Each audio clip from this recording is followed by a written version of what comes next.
ខ្ញ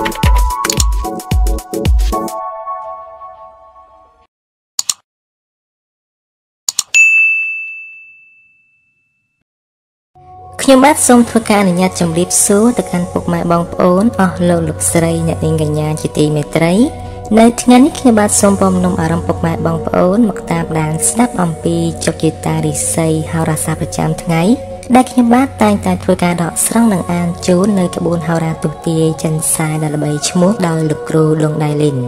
ដូច្នេះសូមពុកម៉ែបងប្អូនធ្វើការ comment លេខសំណាងនិងសាធុចំនួន3ដងរួចសូមធ្វើការ share ចេញភ្លាមដើម្បីទទួលលាភធំចូលផ្ទះនិងសំណាងតាមជាប់ខ្លួនរហូតដូច្នេះកុំឲ្យខាត់ពេលយូរសូមតាមដានស្ដាប់ជាមួយខ្ញុំបាទ30 TV ដូចតទៅ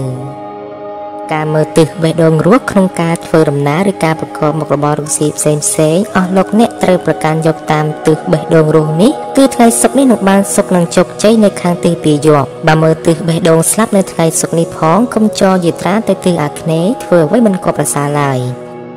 ចំពោះការមើលតាមទំនាយជ័យឬក្នុងការអង្គុយឲ្យមានសេរីសួស្តីជ័យមង្គលក្នុងការរៀបមង្គលការឬសែនព្រេងផ្សេងនិងបើចង់ទទួលបានជោគជ័យក្នុងការលេងល្បែងអ្វីមួយនោះសូមអង្គុយនៅខាងទិសអាគ្នេយ៍បែរមុខទៅរកទិសបស្ចិមទំនាយទីថាបើកាលណាបានប្រតិបត្តិតាមនេះពិតមែនពិតជាមានជោគជ័យគ្រប់កលៈទេសៈ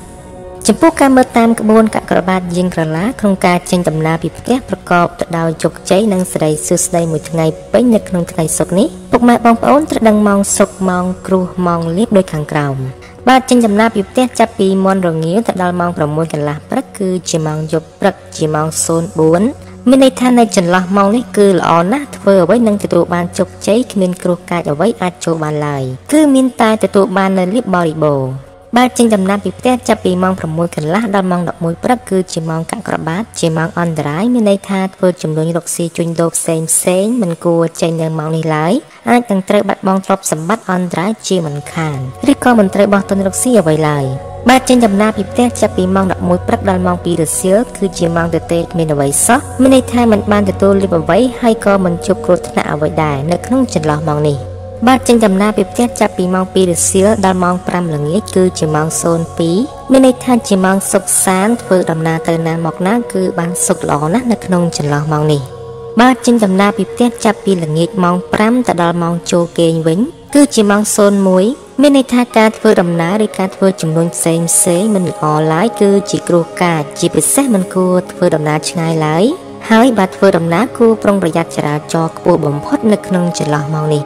បាទនៅថ្ងៃសុក្រនេះសូមធ្វើការបួងសួងឲ្យខ្លាចជាថ្ងៃលៀងគ្រោះចង្រៃសត្រូវប្រែខ្លាចជាមិត្តនិងទៅជាថ្ងៃនាំលាភនិងទ្រព្យសម្បត្តិឡើងខ្ពស់សម្រាប់ឆ្នាំទាំង12នេះបាទជាបន្តសូមពុកម៉ែបងប្អូនតាមដានស្ដាប់នៅរិស័យឆ្នាំទាំង12ជាមួយ30 TV Channel យើងខ្ញុំដូចតទៅ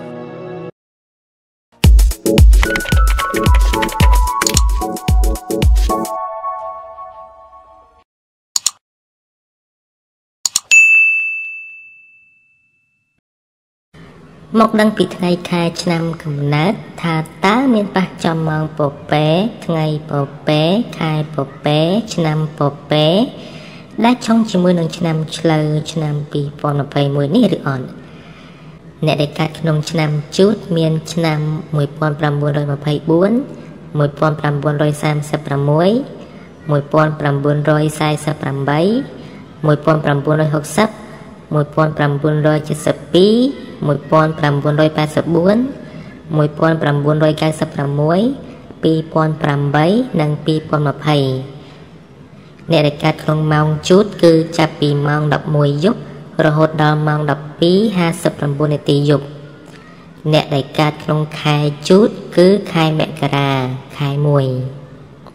អ្នកដែលកើតក្នុងឆ្នាំឆ្លូវគឺមានឆ្នាំ1925 1937 1949 1961 1973 1985 1997 2009 និង 2021 អ្នកដែលកើតក្នុងម៉ោងឆ្លូវគឺចាប់ពីម៉ោង 1 យប់រហូតដល់ម៉ោង 2:59 នាទីយប់អ្នកដែលកើតក្នុងខែឆ្លូវគឺខែកុម្ភៈខែ 2 អ្នកដែលកើតក្នុងឆ្នាំខាលមានឆ្នាំ1926 1938 1950 1962 1974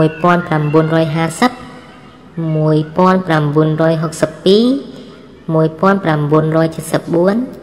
1986 1998 2010និង2022អ្នកដែលកាត់ក្នុងម៉ោងខាលគឺចាប់ពីម៉ោង 3 យប់រហូតដល់ម៉ោង 4:59 នាទីទៀបភ្លឺអ្នកដែលកាត់ក្នុងខែខាលគឺខែមិនិនាខែ 3 អ្នកដែលកាត់ក្នុងឆ្នាំថោះមានឆ្នាំ1927 1939 1951 1963 1975 1987 1999 2011 និង 2023 អ្នកដែលកាត់ក្នុងម៉ោងថោះគឺចាប់ពីម៉ោង 5 ទៀបភ្លឺរហូតដល់ម៉ោង 6:59 នាទីព្រឹកអ្នកដែលកាត់ក្នុងខែថោះគឺខែមេសាខែ 4 អ្នកដែលកើតក្នុងឆ្នាំរោងមានឆ្នាំ1928 1940 1952 1964 1976 1988 2000 2012 និង 2024 អ្នកដែលកាត់ក្នុងម៉ោងរោងគឺចាប់ពីម៉ោង 7 ព្រឹករហូតដល់ម៉ោង 8:59 នាទីព្រឹកអ្នកដែលកាត់ក្នុងខែរោងគឺខែឧសភាខែ 5 អ្នកដែលកាត់ក្នុងឆ្នាំម្សាញ់មានឆ្នាំ1929 1941 1953 1965 1977 1989 2001 2013 និង 2025 អ្នកដែលកាត់ក្នុងម៉ោងម្សាញ់គឺចាប់ពីម៉ោង 9 ព្រឹករហូតដល់ម៉ោង 10:59 នាទីព្រឹកអ្នកដែលកាត់ក្នុងខែម្សាញ់គឺខែមិថុនាខែ 6 អ្នកដែលកាត់ក្នុងឆ្នាំមមីមានឆ្នាំ1930 1942 1954 1966 1978 1990 2002 2014 និង 2026 អ្នកដែលកាត់ក្នុងម៉ោងមមីគឺចាប់ពីម៉ោង 11 ព្រឹករហូតដល់ម៉ោង 12:59 នាទីថ្ងៃ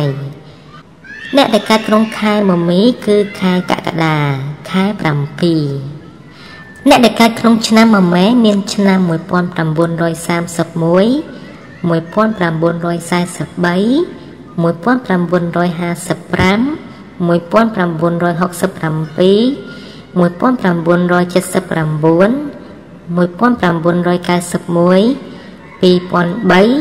2015 និង 2027 អ្នកដែលកាត់ក្នុងម៉ោងមម៉ែគឺចាប់ពីម៉ោង 1 ថ្ងៃរហូតដល់ម៉ោង 2:59 នាទីរសៀល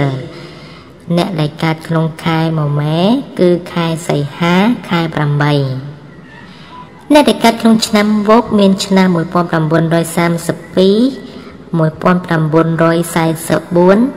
1956 1968 1980 1992 2004 2016 និង 2028 អ្នកដែលកាត់ក្នុងម៉ោងវោកគឺចាប់ពីម៉ោង 3 ល្ងាចរហូតដល់ម៉ោង 4:59 នាទីល្ងាចអ្នកដែលកាត់ក្នុងខែវោកគឺខែកញ្ញាខែ 9 អ្នកដែលកាត់ក្នុងឆ្នាំរកាមានឆ្នាំ1933 1945 1957 1969 1981 1993 2005 2017 និង 2029 អ្នកដែលកើតក្នុងម៉ោងរកាគឺចាប់ពីម៉ោង 5 ល្ងាចរហូតដល់ម៉ោង 6:59 នាទីរសៀលអ្នកដែលកើតក្នុងខែរកាគឺខែតុលាខែ 10អ្នកដែលកើតក្នុងឆ្នាំចមានឆ្នាំ 1934 1946 1958 1970 1982 1994 2006 2018 និង 2030 អ្នកដែលកើតក្នុងម៉ោងចគឺចាប់ពីម៉ោង 7 យប់រហូតដល់ម៉ោង 8:59 នាទីយប់អ្នកដែលកើតក្នុងខែចគឺខែវិច្ឆិកាខែ 11 អ្នកដែលកើតក្នុងឆ្នាំកុរមានឆ្នាំ 1935 1947 1959 1971 1983 1995 2007 2019 និង 2031 អ្នកដែលកើតក្នុងម៉ោងកុរគឺចាប់ពីម៉ោង 9 យប់រហូតដល់ម៉ោង 10:59 នាទីយប់អ្នកដែលកើតក្នុងខែកុរគឺខែធ្នូខែ 12 មនុស្សដែលកើតក្នុងឆ្នាំទាំងនេះជាធាតុដែលនាំលាភនាំសំណាងដល់អ្នកក្នុងឆ្នាំ 2021 នេះគឺមានឆ្នាំដូចខាងក្រោមសម្រាប់អ្នកដែលកើតក្នុងឆ្នាំជូតត្រូវការមនុស្សដែលកើតក្នុងឆ្នាំឆ្លូវឆ្នាំរោងនិងឆ្នាំថោះជាអ្នកនាំលាភនាំសំណាងដល់លោកអ្នកសម្រាប់អ្នកដែលកើតក្នុងឆ្នាំឆ្លូវត្រូវការមនុស្សដែលកើតក្នុងឆ្នាំជូតឆ្នាំវកនិងឆ្នាំរកាជាអ្នកនាំលាភនាំសំណាងដល់លោកអ្នកសម្រាប់អ្នកដែលកើតក្នុងឆ្នាំខាលត្រូវការមនុស្សដែលកើតក្នុងឆ្នាំរោងឆ្នាំមមីនិងឆ្នាំកុរជាអ្នកនាំលាភនាំសំណាងដល់លោកអ្នកសម្រាប់អ្នកដែលកើតក្នុងឆ្នាំថោះត្រូវការមនុស្សដែលកើតក្នុងឆ្នាំជូតឆ្នាំមម៉ែឆ្នាំវកឆ្នាំចនិងឆ្នាំកុរជាអ្នកនាំលាភនាំសំណាងដល់លោកអ្នកសម្រាប់អ្នកដែលកើតក្នុងឆ្នាំរោងត្រូវការមនុស្សដែលកើតក្នុងឆ្នាំជូតឆ្នាំខាលនិងឆ្នាំសាញ់ជាអ្នកនាំលាភសំណាងដល់លោកអ្នកសម្រាប់អ្នកដែលកើតក្នុងឆ្នាំម្សាញ់ត្រូវការមនុស្សដែលកើតក្នុងឆ្នាំរោងនិងឆ្នាំរកាគឺជាអ្នកនាំលាភសំណាងដល់លោកអ្នកសម្រាប់អ្នកដែលកើតក្នុងឆ្នាំមមីត្រូវការមនុស្សដែលកើតក្នុងឆ្នាំមម៉ែនិងឆ្នាំខាលជាអ្នកនាំលាភនាំសំណាងដល់លោកអ្នកសម្រាប់អ្នកដែលកើតក្នុងឆ្នាំមម៉ែត្រូវការមនុស្សដែលកើតក្នុងឆ្នាំថោះឆ្នាំមមីនិងឆ្នាំកុរគឺជាអ្នកនាំលាភនាំសំណាងដល់លោកអ្នកសម្រាប់អ្នកដែលកើតក្នុងឆ្នាំវកត្រូវការមនុស្សដែលកើតក្នុងឆ្នាំឆ្លូវនិងឆ្នាំថោះជាអ្នកនាំលាភនាំសំណាងដល់លោកអ្នកសម្រាប់អ្នកដែលកើតក្នុងឆ្នាំរកាត្រូវការមនុស្សដែលកើតក្នុងឆ្នាំឆ្លូវនិងឆ្នាំម្សាញ់គឺជាអ្នកនាំលាភនាំជ័យសំណាងដល់លោកអ្នកសម្រាប់អ្នកដែលកើតក្នុងឆ្នាំចត្រូវការមនុស្សដែលកើតក្នុងឆ្នាំថោះតែមួយគត់គឺជាអ្នកដែលនាំលាភនាំជ័យនាំទ្រព្យមហាសម្បត្តិដល់លោកអ្នកសម្រាប់អ្នកដែលកើតក្នុងឆ្នាំកុរវិញត្រូវការមនុស្សដែលកើតក្នុងឆ្នាំមម៉ែឆ្នាំខាលនិងឆ្នាំថោះគឺជាអ្នកនាំលាភនាំសំណាងដល់លោកអ្នក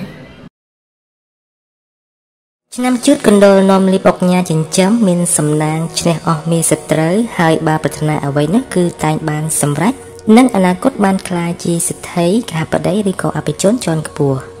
ម៉ោងនៃលាភសំណាងគឺម៉ោង 8 ព្រឹកដល់ម៉ោង 7 យប់ពណ៌នៃលាភសំណាងគឺពណ៌ផ្ទៃមេឃនិងពណ៌ស្វាយលេខនៃលាភសំណាងគឺលេខ45និងលេខ66សូមខមមិនលេខ168យកលាភសម្បត្តិអភិជននៅក្នុងថ្ងៃនេះនឹងប្រទានសម្បត្តិមហាសិទ្ធិមានលាភមានជ័យមានលុយចូលហួសហៀចំពោះអស់លោកអ្នកដែលកើតឆ្នាំជូតនៅថ្ងៃនេះដោយសារដងរាសីឡើងខ្ពស់ដូចនេះបាទទោះបីចង់ធ្វើអ្វីគឺជាអាការល្អផងដែរព្រោះថាតែងហូចផ្លែផ្កាលោកជាទីខប់ចិត្តត្រឡប់មកវិញផងសម្រាប់លោកអ្នកជាអ្នកប្រកបមុខរបររកស៊ីជួញដូរវិញគឺការរកផលចំណូលមានហូរចូលគ្រាន់ជាទីកក់ក្ដៅ ហើយបាត់ចង់ជួញផ្លូវឆ្ងាយទៀតសោតក៏ជាការប្រសើរដែរដោយលោកអ្នកអាចកាប់ផលចំណូលត្រឡប់មកផ្ទះវិញយ៉ាងត្រជាក់ចិត្តចំណែកឯបញ្ហាស្នេហាប្រុសស្រីមានភាពចម្រើនលូតលាស់ទៅមុខហើយបើជាស្នេហាថ្មីថ្មោងផងគឺតែងបានទទួលក្តីសង្ឃឹមពីគ្នាយ៉ាងកក់ក្ដៅទៀតផងឆ្នាំឆ្លូវគោនាំលៀបនាំជ័យនាំសុភមង្គលប្រាថ្នាអ្វីគឺតែងបានសម្រេចហើយអនាគតក្លាយជាអ្នកមានទ្រព្យស្រុកស្ដំម៉ោងនៅលៀបសំណាងគឺម៉ោង6ព្រឹកដល់ម៉ោង6ល្ងាចពណ៌នៅលៀបសំណាងគឺពណ៌សនិងក្រហមលេខនៅលៀបសំណាងគឺលេខ11និងលេខ61សូមខមមិនលេខ678យកលៀបសម្បត្តិអុកញ៉ាលុយវ៉ាលៀននៅក្នុងថ្ងៃនេះនឹងប្រទានសម្បត្តិមហាសេដ្ឋីមានលៀបមានជ័យមានលុយចូលហូហៀចំពោះអស់លោកអ្នកដែលកាត់ឆ្នាំឆ្លូវ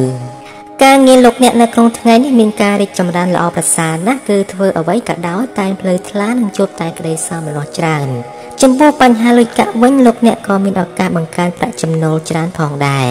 សម្រាប់បើជាអ្នកប្រកបមុខរបររកស៊ីជួញដូរវិញលោកអ្នកអាចតាក់ទាញអតិថិជនចាស់ថ្មីឲ្យចូលបានមកគូជាទីពេញចិត្តនិងពិសេសបើចង់ផ្លាស់ប្ដូរមុខរបរថ្មីផងតែសមមុខប្រកបជានិច្ចចំពោះការធ្វើដំណើរទីជិតឆ្ងាយជួបភាពសុខដុមទាំងពេលទៅនិងត្រឡប់មកវិញរីឯមនោសញ្ចេតនាទាំងពីរនាក់ត្រូវជជែកគ្នាឲ្យបានច្រើនដើម្បីស្វែងយល់បំណងប្រាថ្នារបស់គ្នាទើបមនោសញ្ចេតនារីកចម្រើនឈានដល់ការរៀបអាពាហ៍ពិពាហ៍ឆ្នាំខាលខ្លានាំលៀបអបរាចិញ្ចឹមមានលៀបមានជ័យណាស់មានមនុស្សម្នាជាច្រើននាំគ្នាស្រឡាញ់រាប់អានសាទរម៉ោងនៅលៀបសំណាងគឺម៉ោង4ព្រឹកដល់ម៉ោង4ល្ងាចពណ៌នៅលៀបសំណាងគឺពណ៌ទឹកក្រូចនិងឈាមជ្រូកលេខនៅលៀបសំណាងគឺលេខ27និងលេខ49សូមខមមិនលេខ999យកលៀបសម្បត្តិអភិជននិងលុយស្ដុកស្ដំនៅក្នុងថ្ងៃនេះនឹងប្រទានសម្បត្តិមហាសេដ្ឋីមានលៀបមានជ័យមានលុយចូលហូហៀចំពោះអស់លោកអ្នកដែលកាត់ឆ្នាំខាលនៅថ្ងៃនេះលោកអ្នកអាចទទួលដំណឹងល្អឬមានជោគលាភអ្វីមួយចូលមកឲ្យសប្បាយចិត្តផងសម្រាប់លោកអ្នកជាអ្នកប្រកបមុខរបររកស៊ីជួញដូរវិញនោះការជួញដូរទីជិតឆ្ងាយគឺតែងតែទទួលជោគជ័យត្រឡប់មកវិញជានិច្ចនិងបើចង់ចរចារឿងតំណែងអ្វីមួយផងគឺតែងអាចសម្រេចចប់ចុងចប់ដើមដោយក៏បំណងចំណែកឯការធ្វើដំណើរទីជិតឆ្ងាយគឺជួបភាពសុខដុមដូចសមួយដងទេចំពោះមនោសញ្ចេតនាស្នេហាប្រុសស្រីវិញមានភាពសុខដុមនិងផ្អែមល្ហែមល្អប្រៀបដូចជាទឹកនិងត្រីនារដូវខែវស្សាឆ្នាំថោះទុនសាយមាសមន្ត្រីចិញ្ចឹមនាំលៀបនាំជ័យនាំសុភមង្គលហើយបើប្រាថ្នាអ្វីនោះគឺតែងបានសម្រេចជានិច្ចម៉ោងនៃលៀបសំណាងគឺម៉ោង5ព្រឹកដល់ម៉ោង6ល្ងាចពណ៌នៃលៀបសំណាងគឺពណ៌សនិងខ្មៅលេខនៃលៀបសំណាងគឺលេខ1និងលេខ69សូមខមមិនលេខ168យកលៀបសម្បត្តិអភិជននៅក្នុងថ្ងៃនេះនឹងប្រទានសម្បត្តិមហាសេដ្ឋីមានលៀបមានជ័យមានលុយចូលហូហៀចំពោះអស់លោកអ្នកដែលកាត់ឆ្នាំថោះការងាររបស់លោកអ្នកនៅក្នុងថ្ងៃនេះមានការប្រែប្រួលប្ដូរផ្លាស់ឆាប់រហ័សដែលធ្វើឲ្យលោកអ្នកបត់បានសឹងមិនទាន់ផងប៉ុន្តែទោះជាយ៉ាងណាក៏ដោយក៏ទាមទារឲ្យលោកអ្នកត្រូវនឹងណូហើយព្យាយាមរកវិធីដោះស្រាយទើបមិនបន្សល់នូវទុក្ខលំបាកដល់លោកអ្នកនៅថ្ងៃក្រោយចំណែកបញ្ហាលុយកាក់ការចាយវាត្រូវមានផែនការកុំខ្ជះខ្ជាយប្រយ័ត្នអស់រលែងពីខ្លួននៅក្នុងថ្ងៃនេះលោកអ្នកអាចជួបនឹងគ្រោះភ័យជាយថាហេតុដោយសារតែការធ្វេសប្រហែសដោយប្រការណាមួយដូច្នេះមិនគប្បីធ្វើដំណើរទៅទីឆ្ងាយដែលពុំចាំបាច់ឡើយព្រោះលោកអ្នកអាចមានសត្រូវពងយាយីធ្វើឲ្យរំខានទៀតផងសម្រាប់អ្នកប្រកបមុខរបររកស៊ីជួញដូរវិញថ្ងៃនេះមិនគួរប្រញាប់ប្រញាល់ដាក់ទុនពេកនោះទេចំណែកមនោសញ្ចេតនាពុំទាន់មានវាសនាបានជួបមនុស្សក្នុងសិបិនឡើយតែការប្រស័យតាក់ទងជាមួយមិត្តភក្តិថ្មីក៏ផ្ដល់ឱកាសច្រើនដល់អ្នកនៅលីផងឆ្នាំរោងពោះអ្នកក្រៀកមានបារមីដែលជះមានអំណាចមានមនុស្សជួយជ្រោមជ្រែងការងារតូចធំដើម្បីឲ្យអនាគតអ្នកបានក្លាយជាមនុស្សមានសម្បត្តិមហាសាលម៉ោងនៅលៀបសំណាងគឺម៉ោង6ព្រឹកដល់ម៉ោង8យប់ពណ៌នៅលៀបសំណាងគឺពណ៌ខ្មៅនិងស្វាយលេខនៅលៀបសំណាងគឺលេខ19និងលេខ29សូមខមមិនលេខ998យកលៀបសម្បត្តិអុកញ៉ានៅក្នុងថ្ងៃនេះនឹងប្រទានសម្បត្តិមហាសេដ្ឋីមានលៀបមានជ័យមានលុយចូលហូហៀចំពោះអស់លោកអ្នកដែលកាត់ឆ្នាំរោងនៅថ្ងៃនេះដោយសារដងរាសីឡើងខ្ពស់ដូចនេះបើទោះបីចង់ធ្វើអ្វីគឺជាអាការល្អផងដែរព្រោះថាតែងហូចផ្លែផ្កាដូចជាទីខប់ចិត្តត្រឡប់មកវិញផងសម្រាប់លោកអ្នកជាអ្នកប្រកបមុខរបររកស៊ីជួញដូរវិញគឺការរកផលចំណូលមានហូរចូលគ្រាន់ជាទីកក់ក្ដៅ ហើយបាត់ចង់ជួញផ្លូវឆ្ងាយទៀតសោតក៏ជាការប្រសើរដែរដោយលោកអ្នកអាចកាប់ផលចំណូលត្រឡប់មកផ្ទះវិញយ៉ាងត្រជាក់ចិត្តចំណែកឯបញ្ហាស្នេហាប្រុសស្រីមានភាពចម្រើនលាស់ទៅមុខហើយបើជាស្នេហាថ្មីថ្មោងផងគឺតែងបានទទួលក្តីសង្ឃឹមពីគ្នាយ៉ាងកក់ក្ដៅទៀតផងឆ្នាំម្សាញ់ពោះនំលៀបនំជ័យនំសុភមង្គលហើយបើប្រាថ្នាអ្វីគឺតែងបានសម្រេចនិងអនាគតខ្លាចជាអ្នកមានទ្រព្យស្ដុកស្ដម្ភម៉ោងនៃលេបសំណាងគឺម៉ោង 8 ព្រឹកដល់ម៉ោង 10 យប់ពណ៌នៃលេបសំណាងគឺពណ៌ប្រផេះនិងបៃតងលេខនៃលេបសំណាងគឺលេខ 20 និងលេខ 66សូមខមមិនលេខ 555យកលេបសម្បត្តិទេវរាទ្រព្យមាសប្រាក់កែវកងនៅក្នុងថ្ងៃនេះនឹងប្រទានសម្បត្តិមហាសេដ្ឋីមានលេបមានជ័យមានលុយចូលហូហៀចំពោះអស់លោកអ្នកដែលកាត់ឆ្នាំម្សាញ់នៅថ្ងៃនេះយអូនបានងើបខ្ពស់ដូចនេះជាឱកាសល្អច្រើនសម្រាប់លោកអ្នកចង់ពង្រីកការងារអ្វីមួយពីព្រោះតែងហុចផ្លែផ្កាល្អចូលមកច្រើនជាងអាក្រក់ចំពោះលោកអ្នកប្រកបការងាររាជការឬក្រុមហ៊ុនឯកជនក្តីបើទោះបីកិច្ចការងារមមាញឹកក៏ដោយតែក៏មានសំណាងមកវិញដែរគឺធ្វើច្រើនតែងហុចផលច្រើនជានិច្ចក្នុងពេលនេះដែរលេបសំណាងមានច្រើនគួរសមដូចនេះជាឱកាសល្អក្នុងការពង្រីកមុខចំនួនព្រោះផ្លែផ្កាតែងហុចមកវិញឃើញថាឆ្លើយតបគួរជាទីពេញចិត្តតែយ៉ាងណាលោកអ្នកឲ្យប្រយ័ត្នគ្រោះចាញ់បោកគេព្រោះក៏មានខ្ពស់ផងចំណែកមនោសញ្ចេតនាស្នេហាកំឡោះក្រមុំលោកអ្នកមិនគប្បីលងលក់តែក្នុងរឿងសេចក្តីស្នេហាខុសរបៀបដែលនាំឲ្យខូចអនាគតដោយប្រការណាមួយឆ្នាំមមីសេះទេវតាចិញ្ចឹមមានលៀបមានជ័យមានមនុស្សម្នាជាច្រើននាំគ្នាស្រឡាញ់រាប់អានសាទរ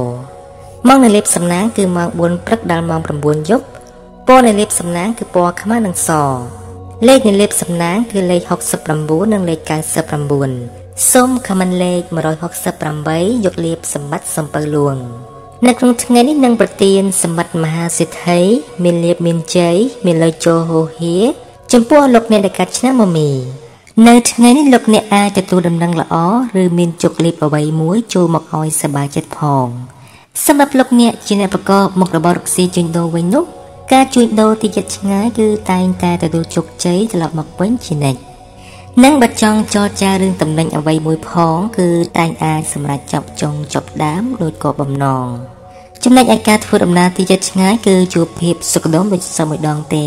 ចំពោះមនោសញ្ចេតនាស្នេហាប្រុសស្រីវិញមានភាពសុខដុមនិងផ្អែមល្ហែមល្អប្រៀបដូចជាទឹកនិងត្រីនារដូវខែវស្សាឆ្នាំមមេប្រពេមាសមន្ត្រីចិញ្ចឹមធ្វើកិច្ចការអ្វីមួយអ្នកតែងមានកំណត់ជ្រះថ្លាហើយបើប្រាថ្នាអ្វីមួយគឺតែងបានសម្រេចជានិច្ចម៉ោងនៃលេបសំណាងគឺម៉ោង 4 ព្រឹកដល់ម៉ោង 6 ល្ងាចពណ៌នៃលេបសំណាងគឺពណ៌បៃតងនិងក្រហមលេខនៃលេបសំណាងគឺលេខ 77 និងលេខ 99សូមខមមិនលេខ 899យកលេបសម្បត្តិការបដីជាន់ខ្ពស់នៅក្នុងថ្ងៃនេះនឹងប្រទានសម្បត្តិមហាសេដ្ឋីមានលេបមានជ័យមានលុយចូលហូហៀចំពោះលោកអ្នកដែលកាត់ឆ្នាំមមែការងារលោកអ្នកនៅក្នុងថ្ងៃនេះមានការរីកចម្រើនល្អប្រសើរណាស់គឺធ្វើអ្វីក៏ដោយតែផ្លូវថ្លានិងជួបតែក្តីសោមនស្សច្រើនចំពោះបញ្ហាលុយកាក់វិញលោកអ្នកក៏មានឱកាសបង្កើនប្រាក់ចំណូលច្រើនផងដែរ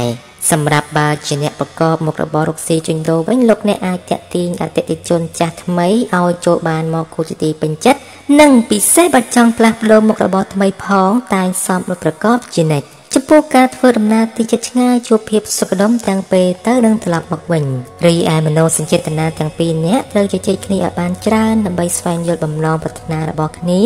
ទើបមនោសញ្ចេតនារីកចម្រើនឈានដល់ការរៀបអាពាហ៍ពិពាហ៍ឆ្នាំវកស្វាសេដ្ឋីចិញ្ចឹមមានប្រាជ្ញាឆ្លៀសវៃមានគំនិតភ្លឺថ្លាហើយអនាគតខ្លាចជាអ្នកមានទ្រព្យស្ដុកស្ដម្ភម៉ោងនៃលេបសំណាងគឺម៉ោង 7 ព្រឹកដល់ម៉ោង 7 ល្ងាចពណ៌នៃលេបសំណាងគឺពណ៌ទឹកក្រូចនិងក្រហមលេខនៃលេបសំណាងគឺលេខ 77 និងលេខ 89សូមខមមិនលេខ 888យកលេបសម្បត្តិអភិជននៅក្នុងថ្ងៃនេះនឹងប្រទានសម្បត្តិមហាសេដ្ឋីមានលេបមានជ័យមានលុយចូលហូហៀចំពោះលោកអ្នកដែលកាត់ឆ្នាំវកក្នុងថ្ងៃនេះជួនចិត្តល្អជាងជួនឆ្ងាយព្រោះការចេញដើរផ្លូវឆ្ងាយបើមិនបានជួបនឹងគ្រោះអាក្រក់ទេក៏នឹងបានត្រឹមតែបាត់ដៃទទេមកវិញផងចំណែកបញ្ហាលុយកាក់វិញមិនត្រូវចំណាយហួសពីលទ្ធភាពទេព្រោះនឹងធ្វើឲ្យអ្នកត្រូវប្រឈមមុខជាមួយវិបត្តិហិរញ្ញវត្ថុក្រៅពីនេះលោកអ្នកមិនត្រូវយកខ្លួនទៅធានារឿងរបស់អ្នកដទៃឡើយប្រយ័ត្នធ្វើគុណបានទោសនិងអាចជាប់ពាក់ព័ន្ធក្នុងបទល្មើសផ្សេងទៀតផងចំពោះមនោសញ្ចេតនាគូស្នេហ៍ក្នុងខែនេះវិញប្រយ័ត្នមានអ្នកក្រាននាំរឿងមកអុចអាលអាចធ្វើ ធ្វើឲ្យចំណងស្នេហារង្គោះរង្គើទៀតផងឆ្នាំរកាមនមានបារមីដែលចេះមានអំណាចមានមនុស្សជួយជ្រោមជ្រែងការងារតូចធំដើម្បីឲ្យអនាគតអ្នកបានក្លាយជាមនុស្សមានសម្បត្តិមហាសាលម៉ោងនៃលេបសំណាងគឺម៉ោង5ព្រឹកដល់ម៉ោង6ល្ងាចពណ៌នៃលេបសំណាងគឺពណ៌សនិងផ្កាឈូកលេខនៃលេបសំណាងគឺលេខ21និងលេខ82សូមខមមិនលេខ779យកលេបសម្បត្តិអ្នកមានជាន់ខ្ពស់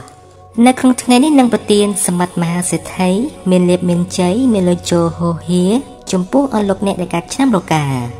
នៅថ្ងៃនេះដំណើរជីវិតរបស់លោកអ្នកមិនមានអ្វីជាឧបសគ្គធំដុំចូលមកយាយីទេ